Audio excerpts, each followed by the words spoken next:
kapatid, nandito na naman po si Malo de los Santos para po magbigay ng reaction or opinion po mga kapatid dito sa napanood ko po na si Aling Ansing po ay pinatawag ng barangay at ito nga po, nag-public apology po si Aling Ansing.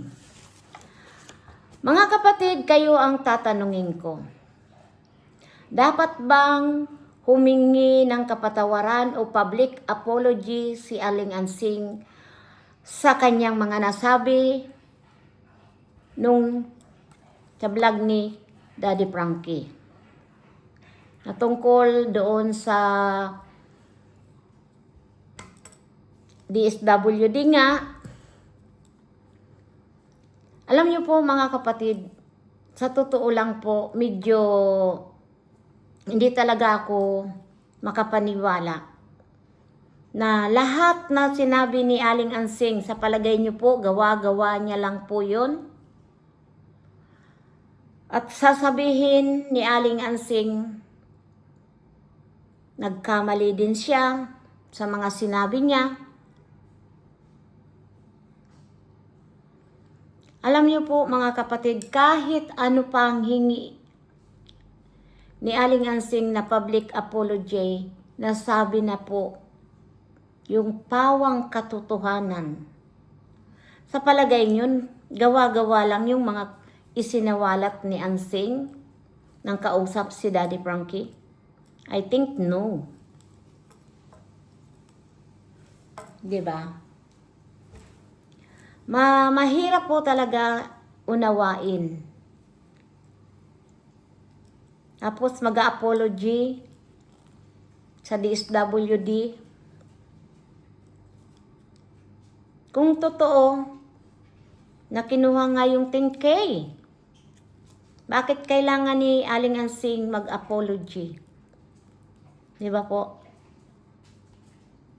At kung totoo naman po, yung patrol, nagbigay si Ansing ng 2K para sa panggasolina at pagkain, wala naman pong masama. Di ba? Dahil sinabi naman niya voluntary.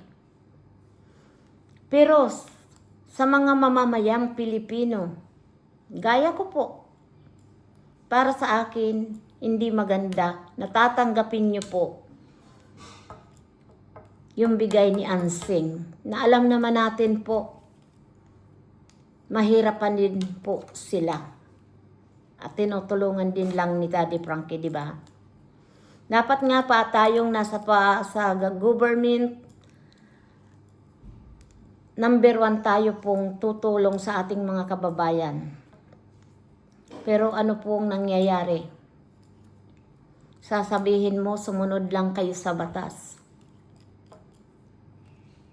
Kung ipapatupad lang po ninyo ang batas, dapat kayo pong nasa government ang manguna. Para kayo ang huwaran ng taong bayan, na sasakupan ninyo na sumunod sa batas. Hindi po ba?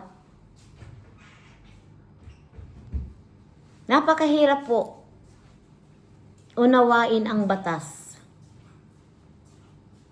Di ba po? Dahil kung may batas na hindi pwede tayong tumulong sa ating mga kababayan, bakit hindi nyo po pangunahan na kayo po ang dapat nangungunang tumulong sa ating mga kababayan? Di ba po? Like mga senior po, ang daming nagsasabi, mga comment section, nakikita ko, 76 years old na hindi pa sila nakakatanggap ng pensyon nila, tulong. Kahit nga yung 86 years old na, may alam ako dyan sa Pampanga, ni hindi pa rin daw po na ibibigay yung 10K na pangako na bawat nag-80 pataas, may matatanggap po ng 10,000. Ba't hindi nyo magawa? Diba? Dapat po, ang batas po, kayo po ang nangunguna ng mga nakaupo sa gobyerno po. Nakakaawa po ang mga senior natin.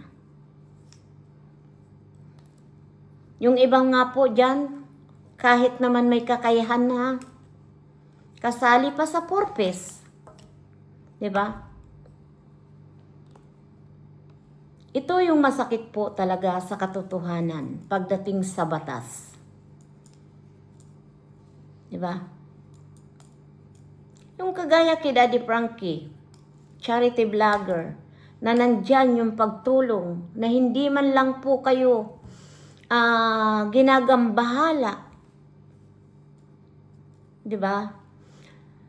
Dapat po, sa ganitong sitwasyon, ang batas ay batas. Kayo po ang manguna. Huwag po tayong maging abusado. Kung nakaupo man bilang isang kapamahalaan, yung kayo po yung nanunungkulan sa batas. Diba? Dahil alam niyo po mga kapatid, ang presidente natin po, hindi naman nila yan alam. Kaya nga po may mga kanya-kanya pong tungkulin na sila nag-handle po kung paano ipatutupad ang batas. Kaya nga po may barangay, may kapitan, may kagawad, may mga DSWD, di ba? Kasi po bawat barangay may kanya-kanya po yan ang tungkulin. Di ba? Bawat bayan may DSWD. Alam niyo po sa amin, sa Pilar, Sorsogon, wala pa naman akong pag once na magbigayan ng 4-piece, may 4-piece. Bago po namatay ang tatay ko, nakatanggap po siya ng 10,000 dahil po siya ay senior na nag-edad ng 80. 2 weeks o 3 weeks lang, natanggap na ng tatay ko. May kanya-kanya po kasi na bayan o barangay na talaga pong sinusunod nila. Ayaw nilang mabutasan. Pero po dito sa kwento ni Ansing about sa 10K, talaga pong nakakagulat. Sana ibinalik. Dahil ipinatawag daw po ng barangay at ito nga, napanood ko nga, nag-public apology po si Ansing sa mga nasabi niya daw na hindi maganda. Pero yun, nalaman na po ng taong bayan. Lalong-lalo na sa buong mundo na po ang nakapanood po sa vlog ni Daddy Frankie. Kahit ano pa man po ang sabihin natin, kahit ano man po mag-public apology man si Ansing, hindi na po mababago ang opinyon ng tao. Di ba po? Nakakalungkot lang po mga kapatid na may mga ganito gagawa kayo ng hindi maganda tapos yung tao mag-public apology lang tapos na, parang burado na lahat ang nangyari. Hindi ganun kadali po mga kapatid. No? Kaya bago tayo gumawa ng hindi maganda, kailangan isipin muna natin ng 10 beses para po next time walang butas kayo. Di ba? Kaya nakakalungkot lang po mga kapatid. Nakakalungkot lang po ang nangyayari po. Di ba po? Yan mga kapatid, hanggang dito na lang at see you next my vlog. Dahil mayroon tayong iparirinig, ito po parang ikinikwento ko lang sa inyo po yung napanood ko po sa Reels na ito nga si Ansing ay nag-public apology na. At hindi pa natin alam, abangan natin po sa vlog ni Daddy Frankie dahil mayroon po dyan na nag-upload po. May nagkuha na lang po ng video. Hindi natin alam kung sino tong vlogger din po to. At napanood ko po ang paghingi ng pahumanhin ni Ansing.